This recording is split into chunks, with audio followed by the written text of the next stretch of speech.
Welcome to my kitchen in rural Kilkenny. I'm excited to introduce today's panel. First of all, I should introduce Catherine White, our ISL interpreter. Next, we have Christie Idemudia. She's HR manager at Mercury.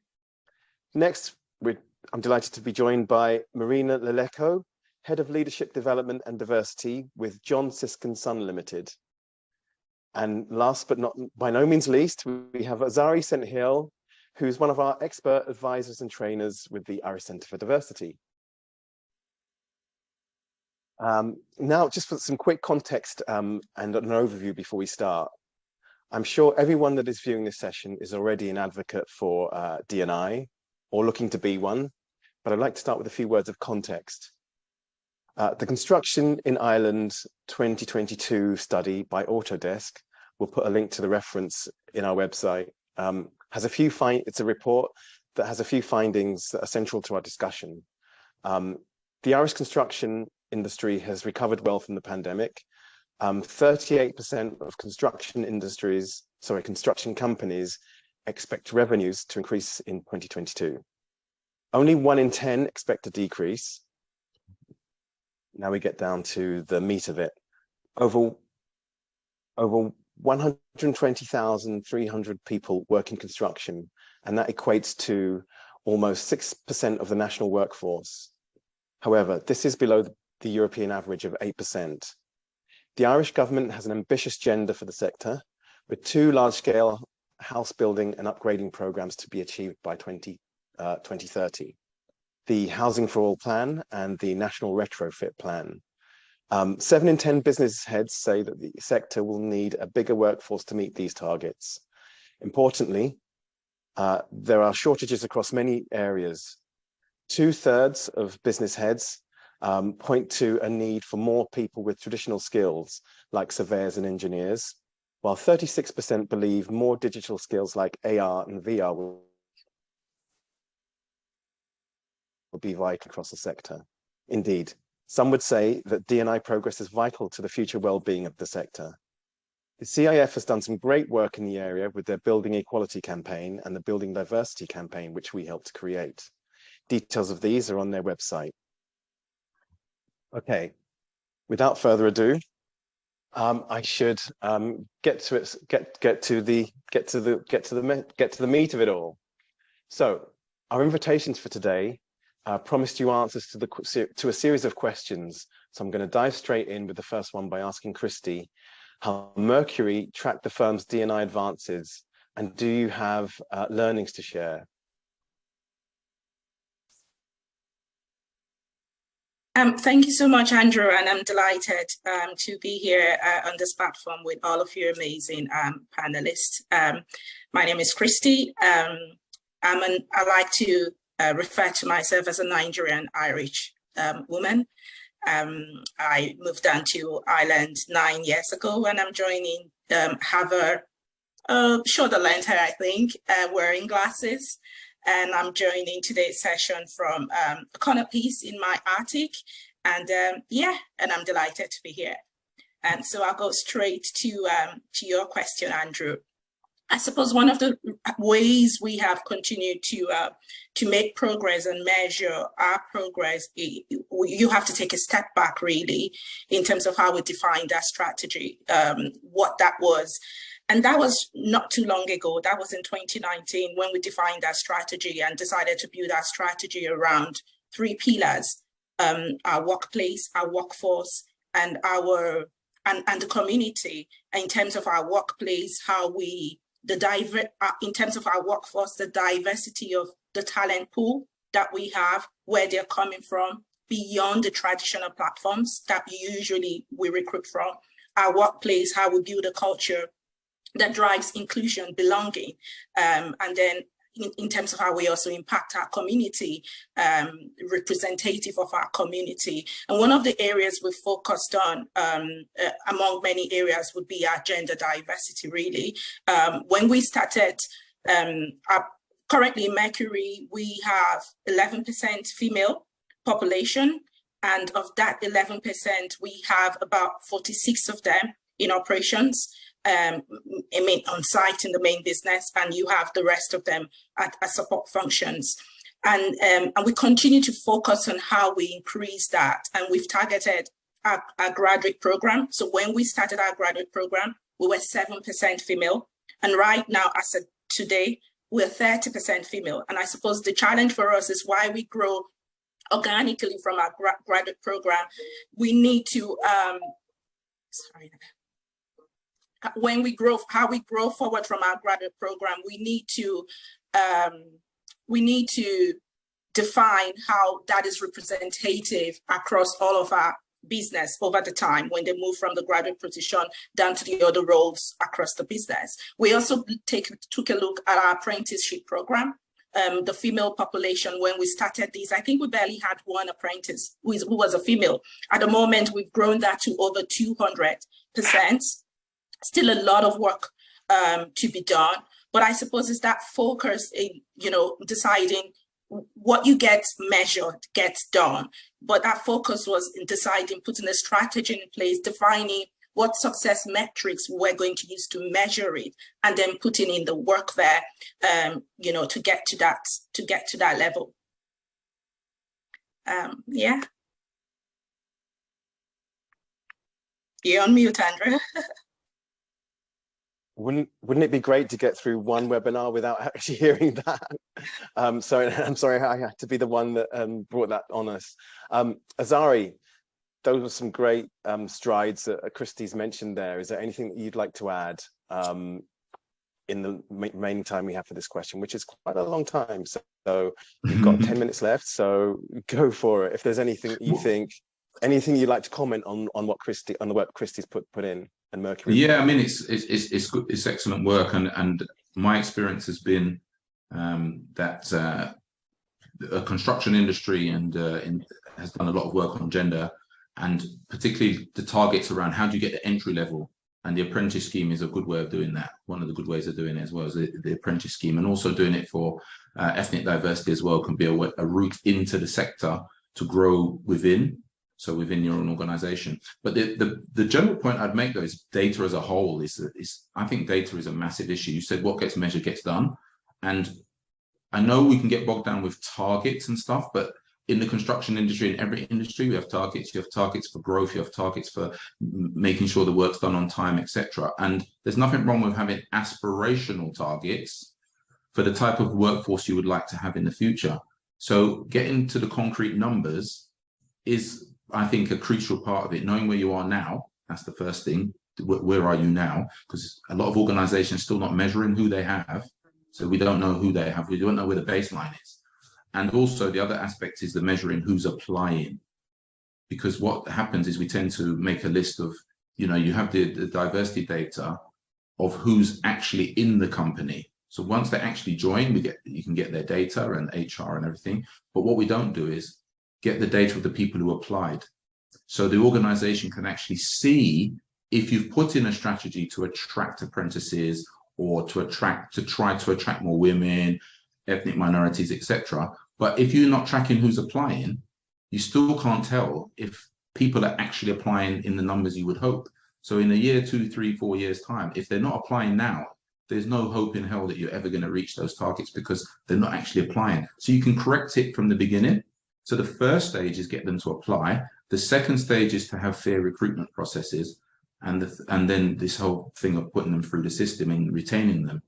But it's really, really important we get the number of applicants, because you can immediately see 1% of our applicants has a disability, for example. Well, clearly we're not attracting people with a disability. Why not? So we can address it. So it's those things that are really important as well. Otherwise, in 5 years' time, you look back and go, we didn't quite make it, but we're not quite sure why. And then when you look back, you realize, well, people haven't been applying in the first place. So you were never going to meet your targets anyway. So I think it's a big thing about diversity data is knowing where you start from and knowing how the trends are going so you can match them.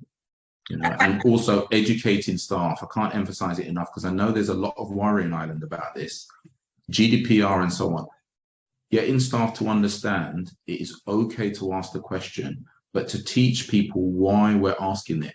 So applicants need to know why, and the staff need to know why. If they don't know why, they'll always be reluctant to give it because they think, well, why are you asking me? You know, why are you asking my sexuality, or why are you asking me if I've got a disability? I can't see why it's relevant to my job. Well, we're not asking you for that reason. We're asking you because we need to improve, and as organizations, we need to be more diverse. And actually, we want to do more to support you, but we need to know where we are now. But if people don't know why, they will be reluctant to do it. And of course, it's voluntary. So there's always that thing where people say, well, I prefer not to say. But if you have high percentage of prefer not to say, it's usually a lack of trust somewhere in there. Yeah, lack of trust somewhere, why people are preferring not to say. Once you educate people, they start to understand, oh, okay, that's why you're asking me. I never understood why you're asking me. Now I'm willing to give it. And reassure them that only HR will have the data and it will only be aggregated. It's not for your manager. It's not for your line manager to know. They only need to know on a need to know basis. So if I had a disability that would need to be supported, they need to know. But if I'm gay or whatever else that is not relevant to work, then my line manager doesn't need to know, but aggregated data, the organization needs to know. But they don't need to know me personally. They just need to know there's somebody in the organization with that category. They don't need to know it's me. So, but there's some situations where obviously you could find out, of course, but generally, the line manager doesn't need to know. So as long as people understand that and you put those things in place, then your data should be secured and only available to people where it's relevant, like doing the you know, if you've got to do the gender pay gap, HR obviously would need to know how many women in the organization and how many men, etc., etc. But it's really important that we explain the why. Yeah. Thank you. Yeah, that's good. I just wanted to add there that it's really good you mentioned that, because measuring that data or even finding from the get-go, knowing the people that are implying is really important. But then, you know, organizations, it costs money to do that. So you need to have the right systems, you know, to put in place to track that. And I think, I suppose for us, that's where we are right now, where we are improving our HRIS system. So that from the get-go, you can, you know, those questions you can ask them and people understand why you're asking them, sorry, like you said, and you can really know these are the numbers of people applying for these roles, and these are the numbers of people that are, you know, that are being placed, and you can figure out what's happening. Is there bias going on once we get in this from this group and you know, and from that group? It's really important. But I think understanding that budgeting and implement and having the right HRIS systems to track those, because it could be a manual nightmare if you want to do that manually. So the right systems to do that talks to every other system will be really, it's really something to be aware of, because that's where we are. Thank you. There's lots in there already, and this is amazing input, amazing contributions. And there's lots of themes there, I know that we're going to return to and explore further. And kind of on that note, I'd like to ask Marina there. Well, I understand that John Sisk and Sons' example of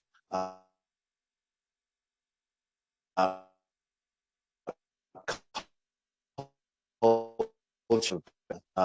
You know, Andrew, it's well we and good having lost strategies you, Andrew. and policies.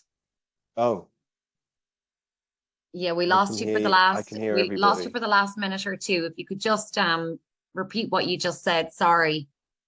Okay. Thanks, Laura. I'll just repeat that. So I understand that John Sisk and Sons are a prime example of strategy eats culture for breakfast. So all this talk of data and everything else, and as Asari alluded to, it's having that trust embedded within the company that really drives D&I. So Marina, I wondered if you could explain to us some examples of best practice in terms of culture that John Sisk and Sons have implemented across the business. Marina, I think you're on mute. Can you hear me now? I don't know whether that. Hopefully that works. There seems to be quite a bit of echo.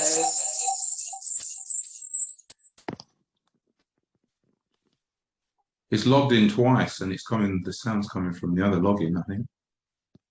They're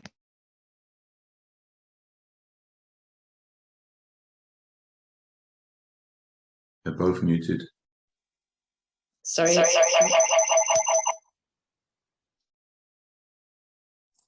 Does this make a difference? Is this much better? Apologies about that. So in terms of just thanking everybody for obviously the Irish Centre for Diversity for putting on this panel as well. I think when we talk about progress, that's progress in itself, right? Have construction and the built environment talking about equality, diversity and inclusion. But before I move on to the question, I'm conscious I haven't introduced myself. So Marina Leleko, I go by the pronouns of she, her. I'm in my mid-30s, cis gender woman, female. I've got light shoulder length hair, blue eyes, and the background is quite plain for me.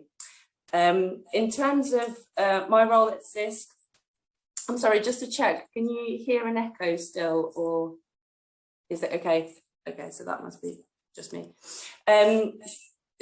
So in terms of my role, I look after our learning and development, leadership and inclusion functions at Sisk across the group, which means that we ensure that our people have the technical, professional and leadership attributes and skills to carry out their jobs safely, efficiently and with inspiration in an environment where they feel like they belong. And I just wanted to open up with a quote, this is a panel around inclusion and diversity. So the other aspect of EDI is inclusion, and something that you talked about, Andrew, around trust. And inclusion is a value and a belief system, not just a set of strategies. So when we shift our mindset towards targets and what does that actually mean? Yes, representation, data capturing, diversity targets are instrumental in making sure that we are working towards a goal.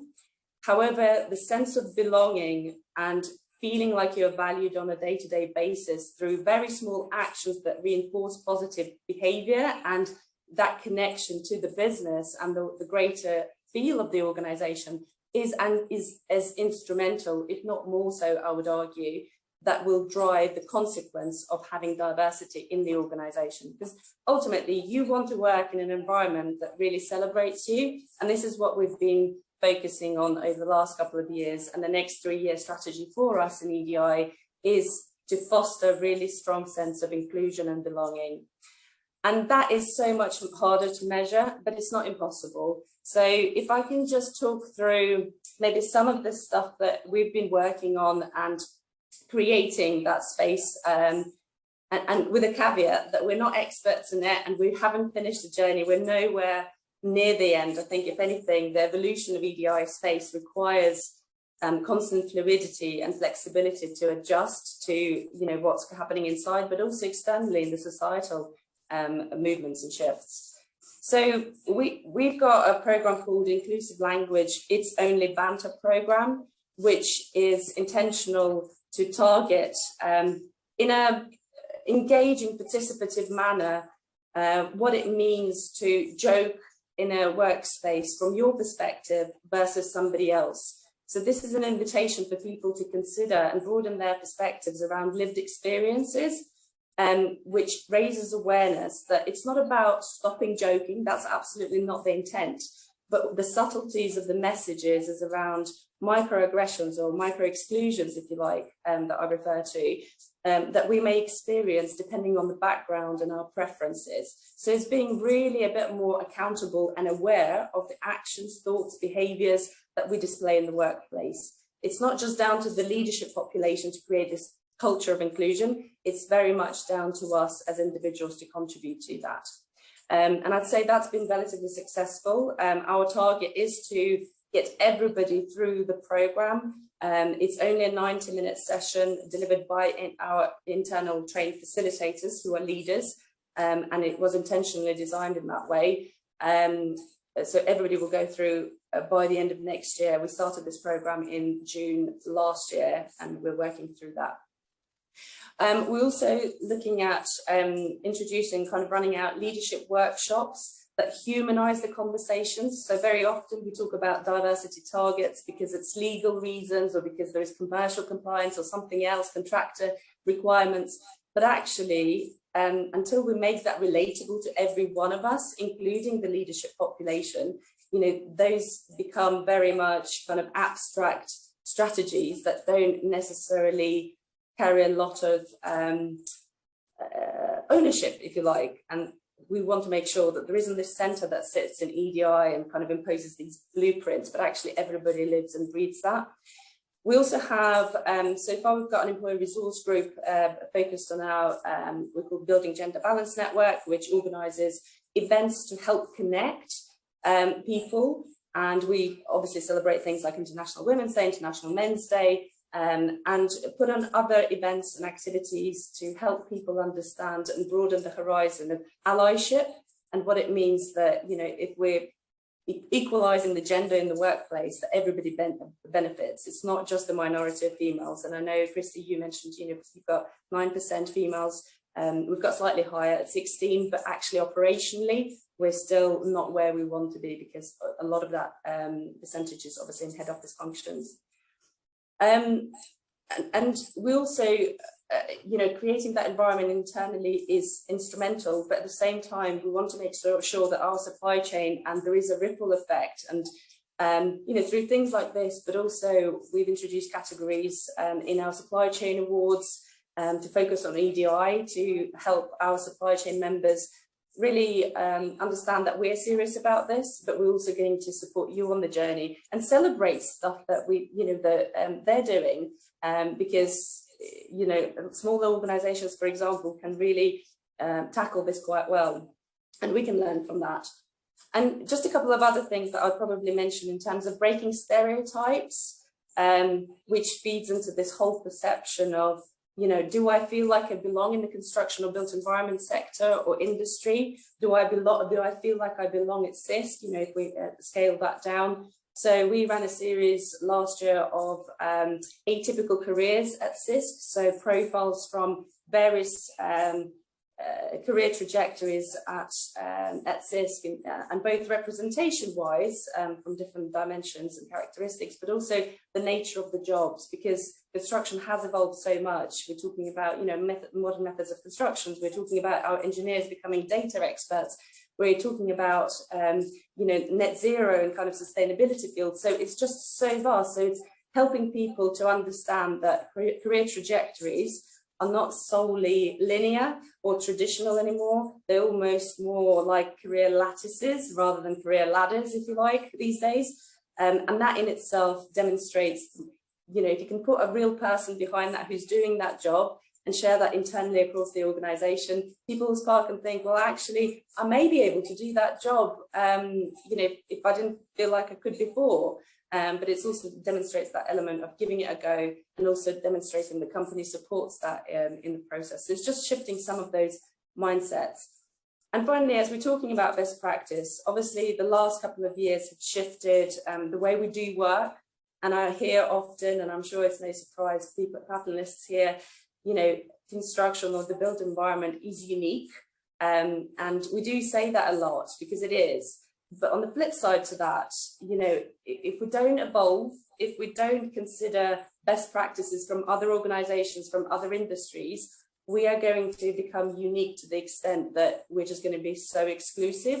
We're not going to be able, you know, to reach the target populations that we want. So on the back of it, I can't mention the point around flexible working. And this is not around, you know, just working in the office on site or working off site. There are various ways in which you can attract people and make it sustainable for them through different stages of their life as well. And there's been, in the UK, there's been a project carried out by the organisation called Timewise across 4 main contractors. And it's really sparked some of the thoughts for us around really how can we make this work?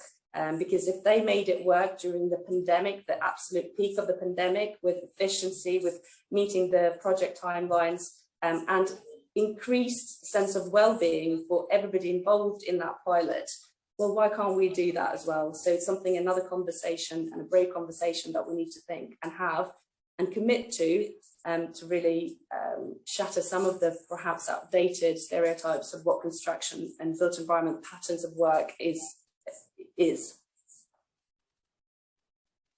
That's amazing. And there's so, again, there's more in there. There's inclusion, belonging, trust, engagement that we'll come back to. But before then, I just wanted to ask Asari, I mean, Marina's touched on so many points there, so many amazing points and so much good practice, so much best practice. I wonder if there's anything you could add to that, or any comments you'd like to make, anything you want to explore further? A couple of things, culture. I love the points you made on culture as well. As culture is so important in organizations, because you can write any policy. People are always ready to give me policies, but what we want to know is what's the culture in the organization. As you said, what's the canteen culture? What's the culture in the office could be very different to the culture in a construction site. And as you said, the whole banter and dealing with that, we've had a lot of experience dealing with that. But the other thing about culture is also about a listening culture and an open culture, which links into the technology issues as well. Because people say, everybody says they listen. Everybody says we've got a listening culture. You know, we do listen to people and blah, blah, blah. But if you actually go and observe a leadership meeting, or you observe a project meeting, and you say, who are the players? Who's the power? Who listens to who? And are people actually being heard? Or if you actually ask staff, are you being heard? What happens to your suggestions? If you make a suggestion, does anybody take any notice? Do you get feedback on a suggestion? You might get a different answer.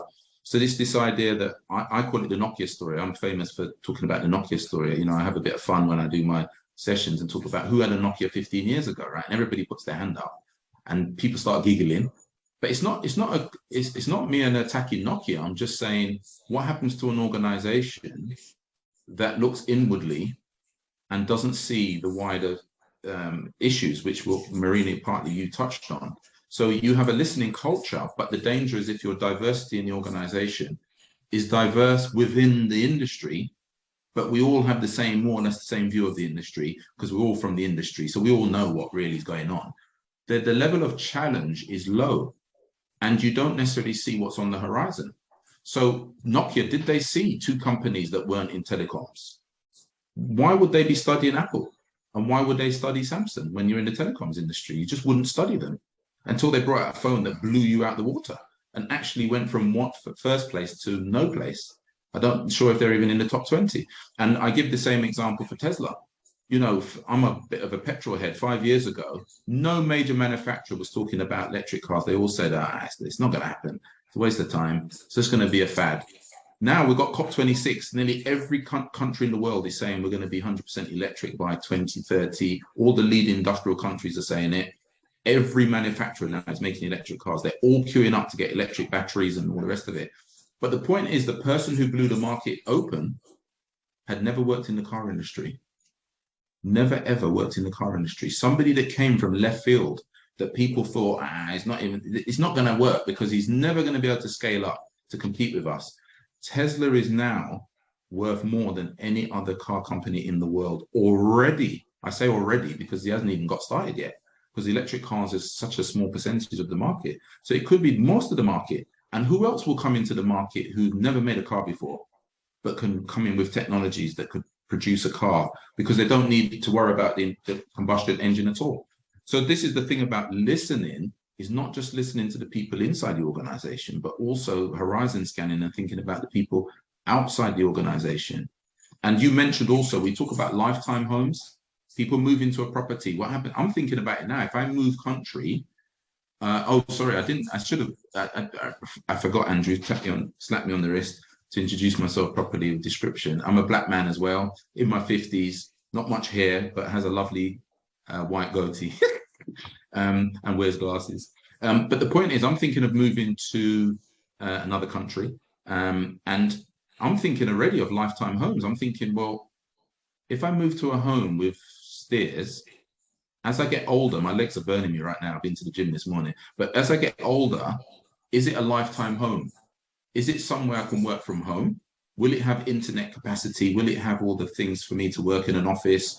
The world's changing. We've seen through COVID, the world's changing. People want to have more space at home to work. We already see that the kitchen is becoming the center of homes. Kitchens were not the center of homes before. Now kitchens, everybody wants bigger kitchens. because it's a social environment. But you want internet connectivity. You want to be able to be on the internet when you're in the kitchen. You want to be able to watch TV in the kitchen. You want to be able to communicate with your friends on the phone in the kitchen, etc., etc. So the world's changing. Also, people don't live as near anymore. Before, everybody would live around Dublin and, you know, all around the centre, isn't it? Everybody wants to live in Dublin. Oh, it's so expensive. Let me live around Dublin and commute in.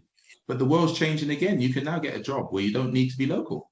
So why do I need to live near Dublin? So I'll just live miles out somewhere, and I don't need to commute anymore. Or if I do need to commute, it's only one day a week. So I can afford to live further out. What does that mean for the construction industry in terms of building properties and where you build them and how people live in them? So these changing realities of how people live is making an impact on what happens if the whole family, you've got 4 adults in the house and you all work from home?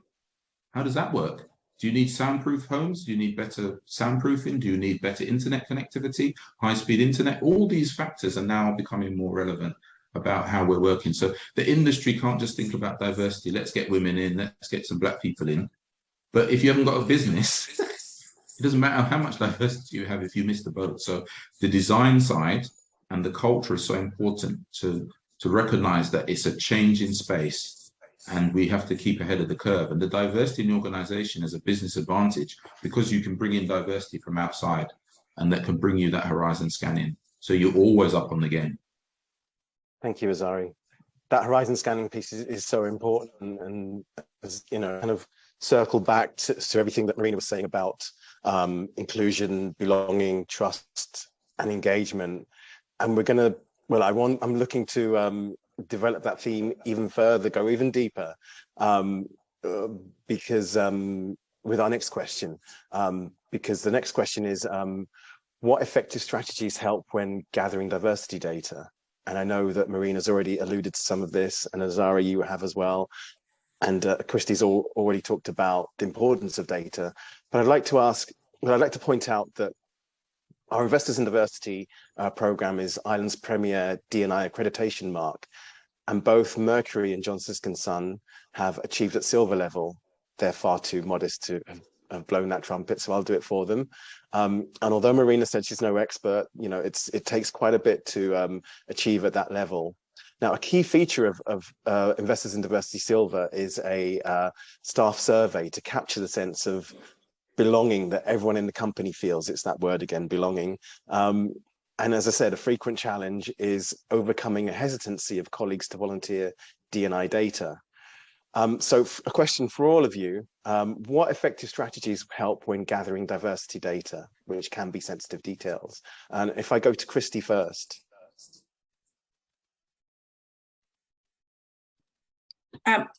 Thanks again, Andrew. Okay, I'm echoing. Is that okay?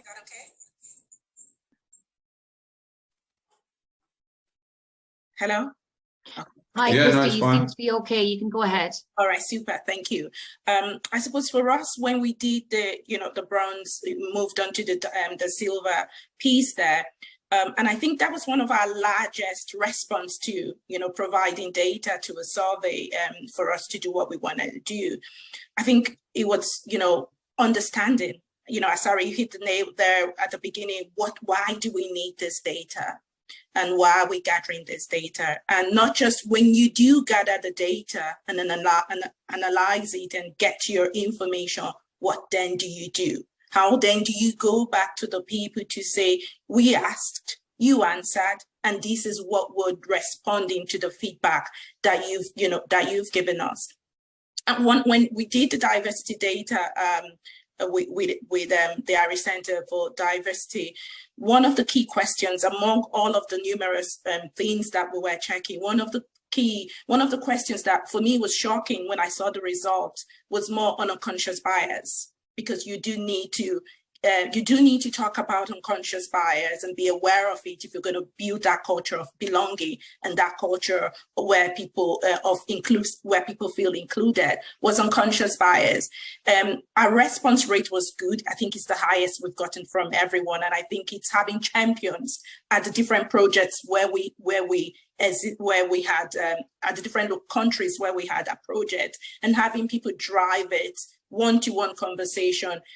having executive sponsor at leadership meetings to talk about it, and then the champions at the different sites to talk about it. One of the questions that came back from them was, do you have what is unconscious bias? I think over 80–90% of the people understood what unconscious bias was. And then the next question was, do you have unconscious bias? And it was amazing.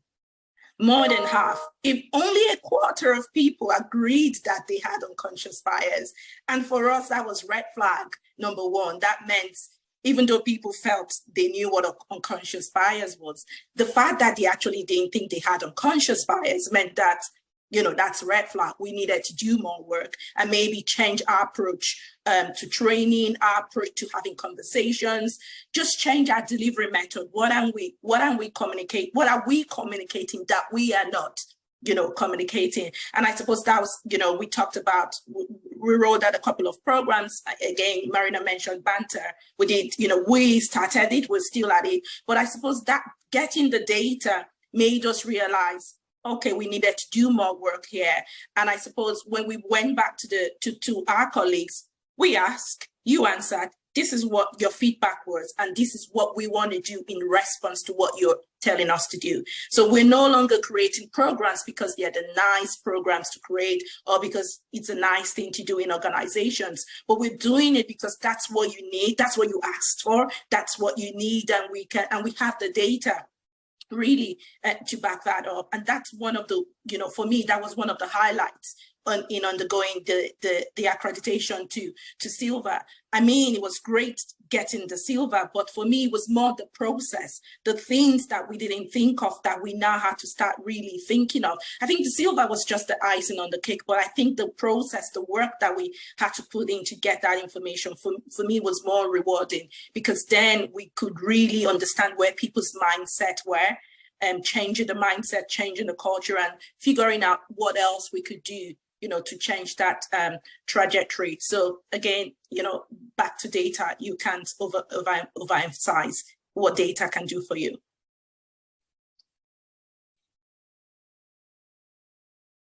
Andrew, you're on mute again.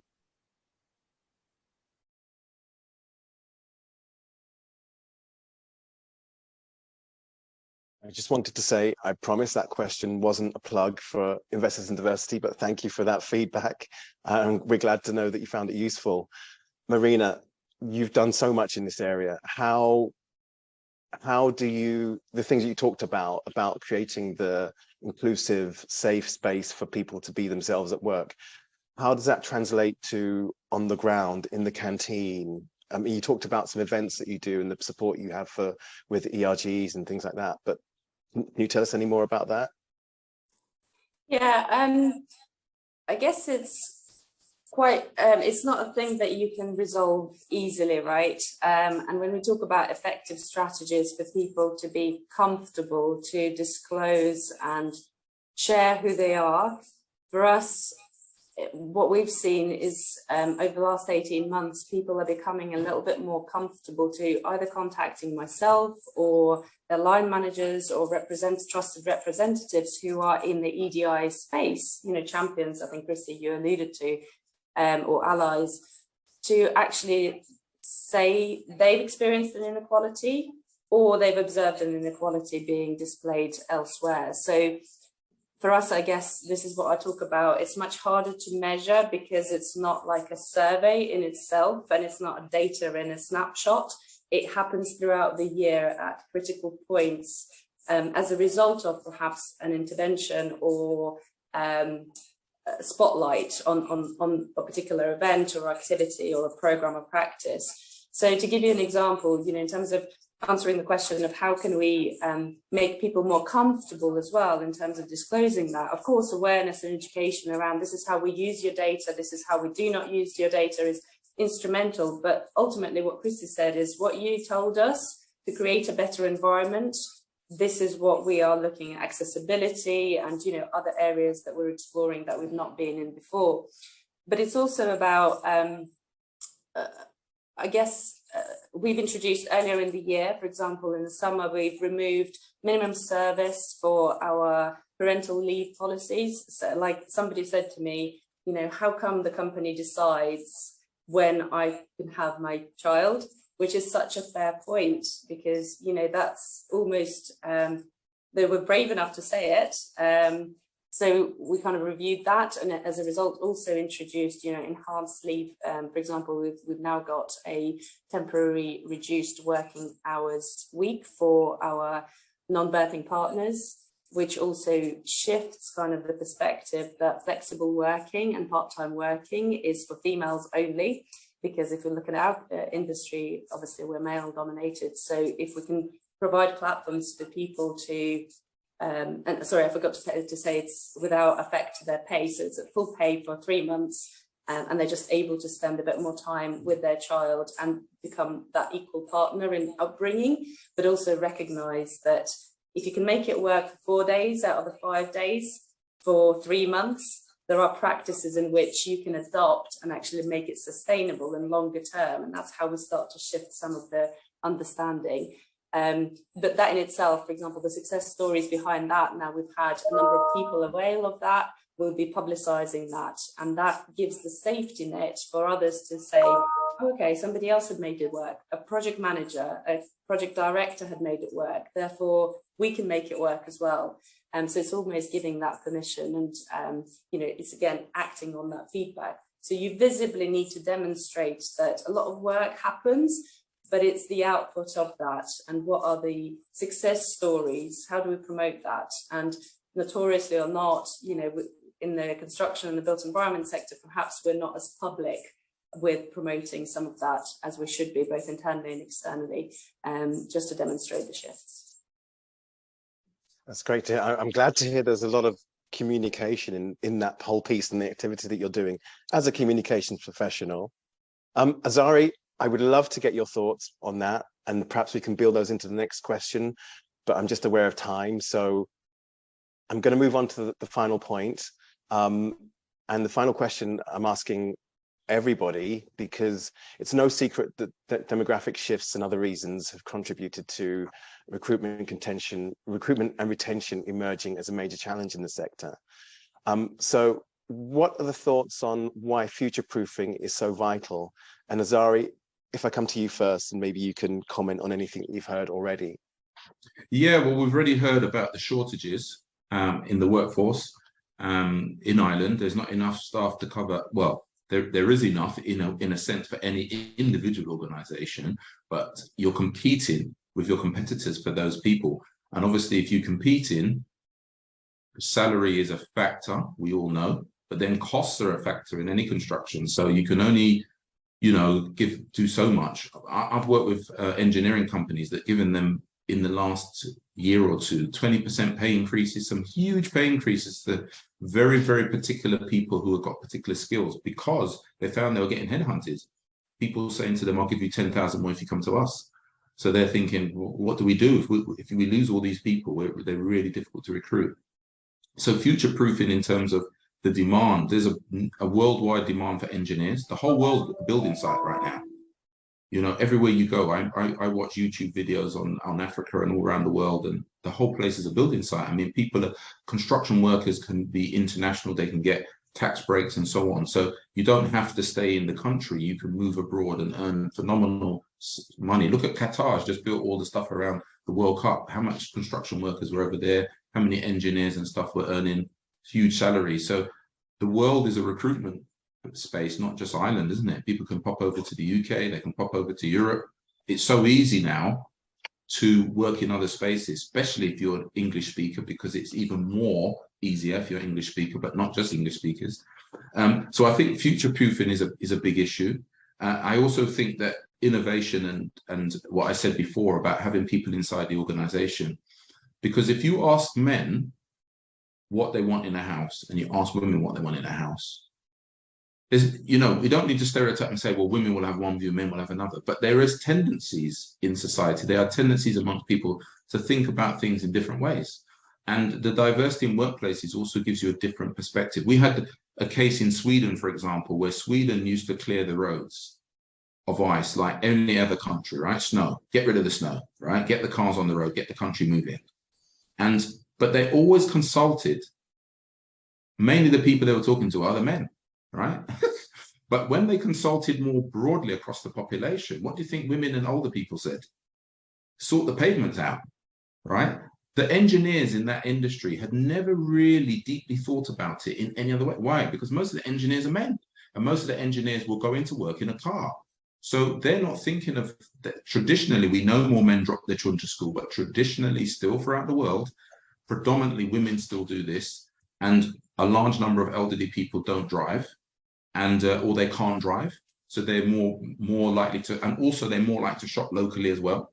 So the pedestrian space is more important to them. So again, we have construction companies that tell me they consult, or the government says you have to consult locally. But what happens? You get a meeting in the town hall, 20 people turn up, 90%, 99% of them are white old people. They're not young people. They're not necessarily people with young children. They're not necessarily. So when you actually consult even on what you're building, on how the road's going to be, or how the construction is going to affect the local area, who are you actually engaging and asking? So you're not really future-proofing and really looking at the diversity of needs in a place. There's a place in London, in South London, in Sutton, where the local council found out that a lot of elderly people weren't going to the town centre. They couldn't understand why. But they asked them, and they said, because the bloody hill's too steep. It's so tiring to walk up the hill to the town centre. So what do? Put a hopper bus on. But the point is, if you don't consult and you don't engage and you don't pick up these issues, you don't even realise that even where the town centre is, was excluding people who were walking to the town centre, but it's too tiring. So put a hopper bus in, suddenly more older people are going into the town centre. But if you don't engage people and ask the questions, we don't pick this up. We know the built environment is massive for women. If you don't consult women and talk about women's safety at night, who's going to go to a nightclub? Is the night economy going to work? How do you get home? All these questions are all factors in where things are located.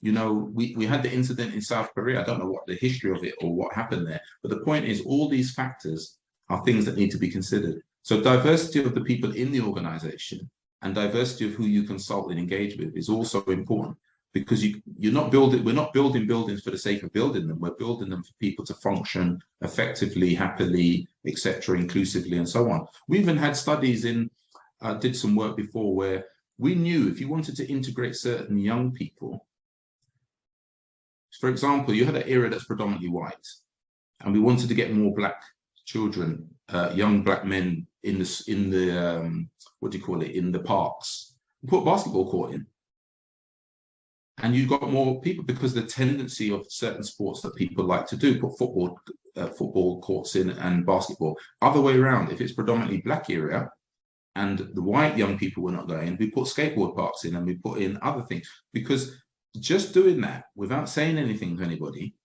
got a more diverse demographic going into the area. So there's lots of these things that in any industry, we need to be looking internally, we need to be looking externally. And also the other thing we haven't touched on much is supply chain. It's great to have a diverse organization, but increasingly, or in construction industry, a lot of the people actually employed on that construction site or that program may not be directly working for you. They could be subcontractors. Loads of people coming in with specialist skills and loads of subcontractors. Are they diverse? What culture do they bring on site? And what views and prejudices and stuff are they bringing to the party? So organizations shouldn't just be thinking of themselves, but also thinking about the supply chain and how important it is to think about how do you bring them with you. And guess what? If you're paying them, which you will be, right, what you say matters. Because if I'm giving you £5 million a year to pay for you to come on my site and do construction work, if I say to you, I want you on a diversity course, do you think they're going to go? Because the next contract's worth $5 million next year. And guess what? I'll get somebody else who does. So the power of being a purchaser is enormous, because I know if you're a contractor, somebody says, I need you to jump, you say, how high, right? Because we want to please our clients. So it's not about beating them on the head. You want to bring them with you with a construction conversation, but you do have enormous power when you're the one who signs off the contract. When you say to them, I'd like you to be involved in this program. I'd like you to do this. I'd like you to have more diverse staff. They're likely to listen to you if you're the one paying. So there's lots of things to think about, but I just think there really are practical things. There was one point that was just made, Andrew, that was in the chat about engaging staff because it's so easy to engage staff who are in offices. You know, offices are much more, you know, liberal environments. We should behave this way in an office. You know, we've got computers, you can email us, we can have lunches together and all this stuff. It's all lovely when you're in an office. But as soon as you go on the construction site, you say, you sent me an email. Well, I didn't see the email. Guess what? I've been on site all day.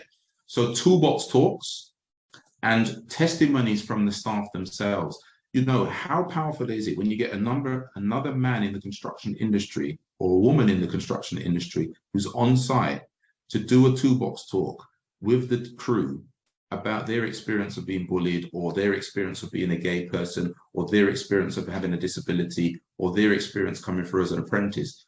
Me in a suit coming down to talk to them compared to somebody in their own industry talking about their experience is far more powerful than me with my kind of perception of intellectually, yes, it's all very good in your world, but you don't understand how we work. It's so much more powerful as well. So those testimonies work much better than sometimes HR coming down and saying, you need to be more diverse, you need to be like that. And they're looking at you thinking, you don't understand our world. So we have to always remember that the majority of staff in the construction industry are actually the operatives on site. So actually we need to engage them really, really effectively in that whole thing. But I just noticed somebody put it in the chat, so I thought I'd just address that. And with that, you jumped straight into the Q&A section. So thank you for that. And so I'll jump straight onto the next question. I think this one, I think Christie might have something to add on this. The question is from an anonymous attendee. Where are we with women in roles in the industry? Are you seeing improvements overall? And Christie, I know you had a statistic where you've increased 30% or something, gone from 7% to 30%. But if you can maybe give us a little bit more detail on that. Yeah, I think you have to be intentional really about, you know, what you're looking for and go for it, and don't just wait, you know, for it to happen. So for our graduate recruitment program, again, we give the targets because the target makes us intentional about it. And the target is to hopefully achieve a 50-50. But when we started in terms of what we wanted to look at, we were only 7%. 2 years ago, 7% of a female in our graduate program. And then as we intentionally, you know, went out there, career fairs, and engaged with women platform partnerships are also great strategic partner with some organizations targeted at women. We engaged with them. We gradually saw the numbers go up to 20%. And I think this year we're at 30%. It's great to have the 30% right now, but I suppose the more challenge for us is retaining that 30% and see them, you know, grow across the organization to their full potential. And so that's one way. But another thing is that the gender, the limitations are there. If you go to UCD or Trinity, go to the engineering class of 100 people, how many women do you find there? So even if you have 100 people and maybe 6 of them are girls, the rest of the company, Mercury, Sisk, all of us are competing for those 6 girls, those 6 people. So I think the construction company as a whole, we need to go back to the basics. We need to go back to the classrooms, to the primary schools, to the secondary schools, and start to educate and start to encourage and change the framework that has traditionally been put upon construction as, you know, the dirty job or male-dominated job, and begin to tell our girls that you can do this. Because if we don't create that pipeline from primary schools, from primary school and secondary school, by the time they get to the university, it's too late, and all of us are going to be looking for scrabbling for 6 people. And also in the apprenticeship program, we work also with the traveling community and how we're targeting reframing the message. We're not excluding the male, by the way, but we're reframing our message, testimonials, coming with stories of our colleagues who came through the apprenticeship program, female, who are now operations manager within the business, but people seeing people like them who look like them. And when they hear their stories and they see that, oh, she did it, then there might be a space for me. And then also creating that space, like Marina, you mentioned all of those amazing policies there, but also having that policy recognizing that women have different times in their life where they would need to go out for maternity, you know, the childcare issues. It's a whole framework, because sometimes when they come in, they may not stay. So it's to have that whole holistic framework to ensure that when they do come in, they stay. But I think we need to do more as an industry so that in the next 5 years, 6 years, 10 years, we will be, the gender diversity will be a lot more than 10, 11% right now. Brilliant. can I just add a little bit in terms of, I agree with Christie, and I think representation and, you know, that whole saying, I can't be what I can't see, plays a significant role. And we know, you know, the stereotypes are formed between the ages of 5 and 7 in terms of certain professions. So, you know, at Sisk, we do have a big outreach program to make sure that we engage through the teachers, through the parents, you know, because they are quite big influencers. And as you move through that life stage and consider leaving cert and programs, not just from the graduate perspective, but, you know, traineeships, we're now looking at, you know, return to work programs as well, further down in the career. And it's right, to Christie's point, you know, it's not just about getting people into the organisation, and it's not solely focusing on female. I think it's a whole intersectionality of individuals, but obviously recognising and not dismissing that there are extra barriers that females do naturally are exposed to on their route to the profession. But when it comes to retaining or even, you know, bringing people into the organisation, thinking about what's your representation at panel interviews?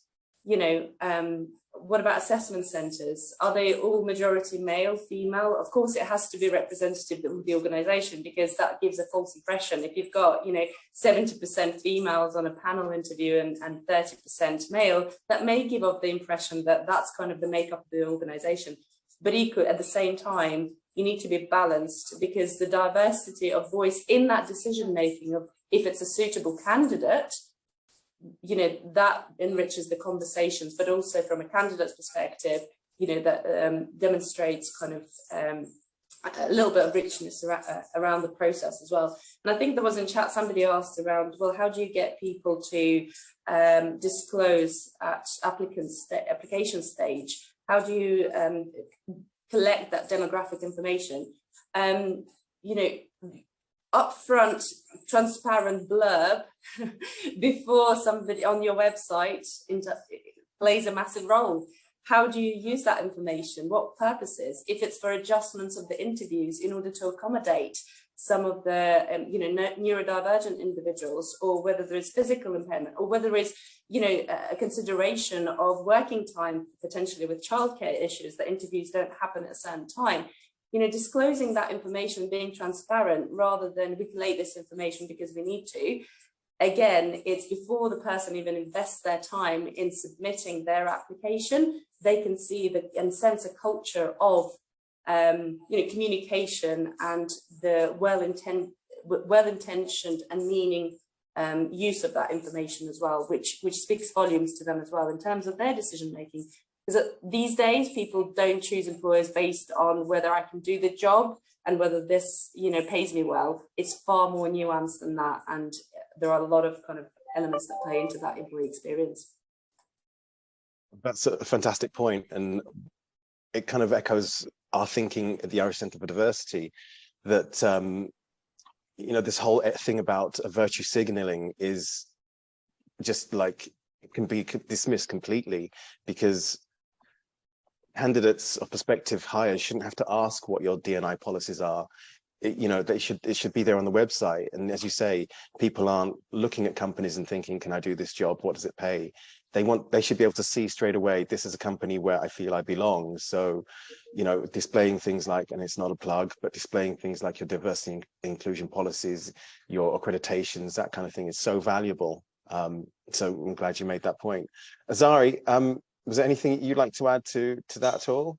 Yeah, another area of good practice is there can be dangers in the first one, which is asking employees to refer, because the danger of it is you just get what you've already got. But you can also be incentivizing people who are who are more diverse as well to bring them in. But you can watch that, because you're not bringing them into the organization, you're giving them an opportunity. So it doesn't mean they're getting a job. It's not like the fire service. We used to have the fire service rank to roll. You used to have your dad, and then your son, and then your son's son, and it used to be just the same old people recycling the people in the organization. I don't mean like that. The other ones is also looking at who's a voluntary organization for certain groups of people. Are there women's groups in Ireland? Are there campaigning groups in Ireland? Are there groups who support people with a disability? Are there groups there's groups and voluntary organizations that support all different types of people, or more likely to have women in that organization, or more likely to have elderly people in the organization? So in both sense, from recruitment point of view, you can outreach to them because they have a fantastic database, and 99% they'll do it for free, because they'd be more than happy to promote your jobs to their databases, and they're more likely to have the diversity you're looking for. They got a overrepresentative of those type of people on there. And if you're consulting, similarly, rather than just put a notice board on the town hall, where, as I said, the same old people turn up for every consultation, you actually ask the diverse organizations also their views. So you get a perspective from a group that has predominantly women, or a group that's predominantly elderly or have a disability or whatever, because they also have a lot of knowledge on those topics. So even though you might get one organization responding, but you could get a very broad thoughts around it from them, rather than you get 10 people in a meeting, one person might have a disability, they may have a perspective, but they might not have the breadth of perspective. So looking at who's in the community is an untapped resource, in my opinion. And I think most of those organizations would be very excited if you contacted them to say, look, we're going to promote all our jobs and we're going to send them to your organization, and we're going to give you the heads up when any vacancies or apprenticeship schemes or anything coming up. We would love people from your community to apply for jobs in our organization. Also, what does that say about your organization in terms of reputation and perspective? What are they thinking? Oh, wow, did you know that organization is really progressive on this issue? So all these things I think are important as well. And also, I did mention before about the broader perspective. I just want to bring that in about the innovation that's going on right now in the industry. I can't remember if I don't think I mentioned Norway. I just did some research before as well and looked at countries who are doing prefabrications. And what's happening right now as we're speaking, COP26, right? Right now in Egypt, the biggest topic right now is about sustainability. How are we going to have more sustainability?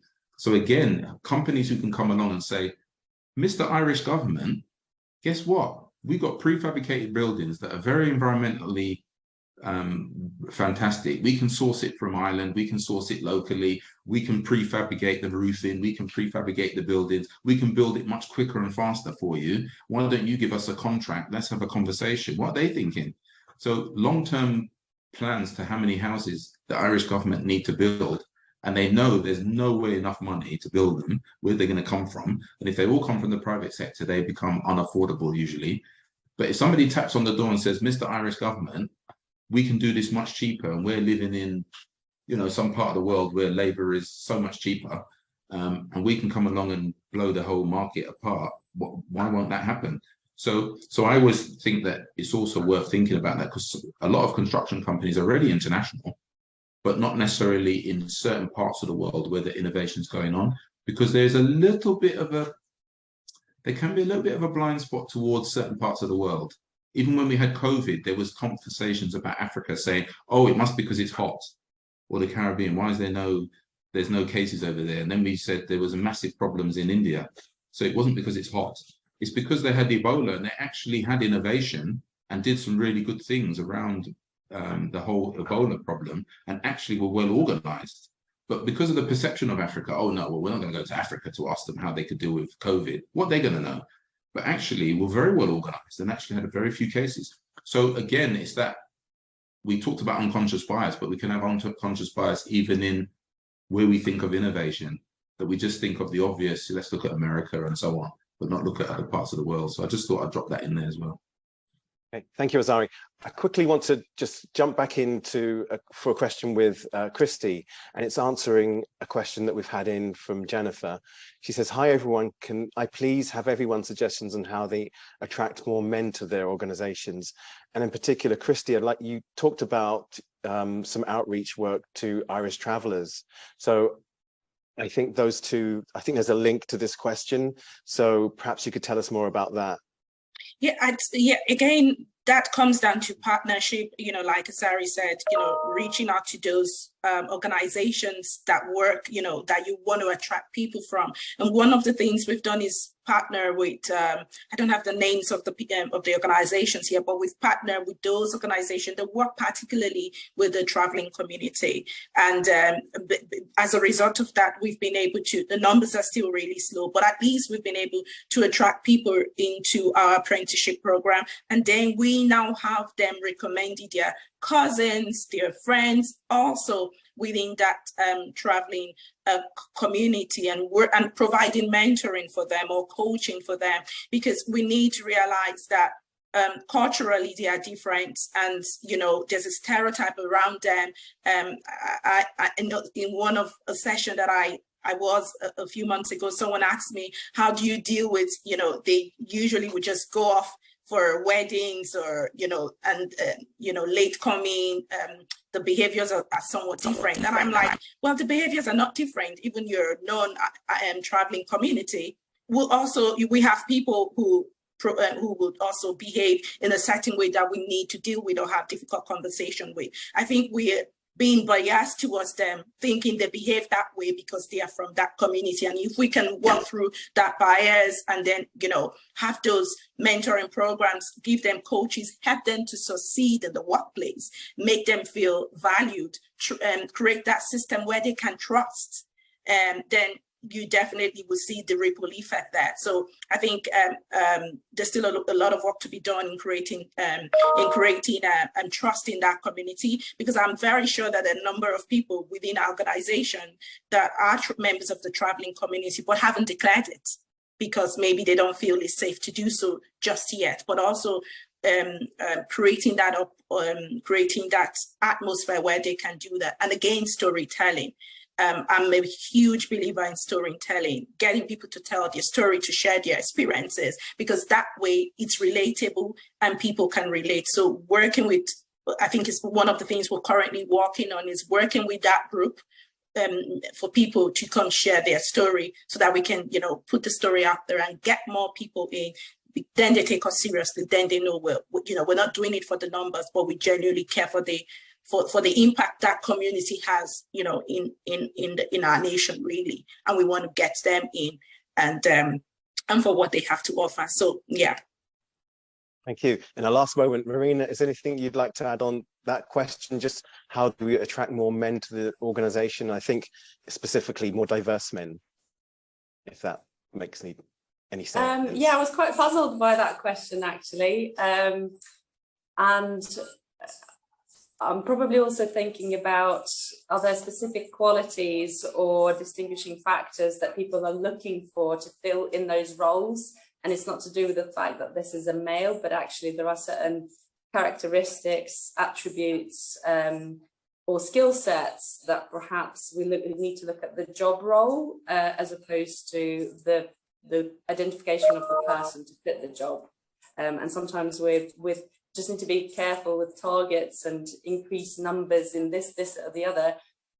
We may be dysmorphing probably our criteria around what is it actually we're trying to look at, the competence and getting the right person for the job, or is it a combination of other factors, or it could be something else, right? So I'm not sure how to answer that question when it comes to, you know, ethnic background or diverse background, socioeconomic status, you know, and all of those things.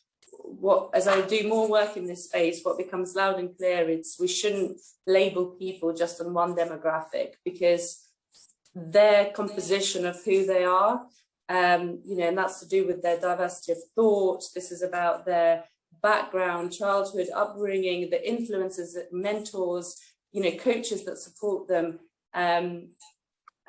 And we need to look at people as a whole person, as opposed to focusing solely on one demographic because they fall into male, female, non-binary or other category. So I'll just leave it at that, I think. I think someone is just asking there, why are people focused on hiring one gender over the other?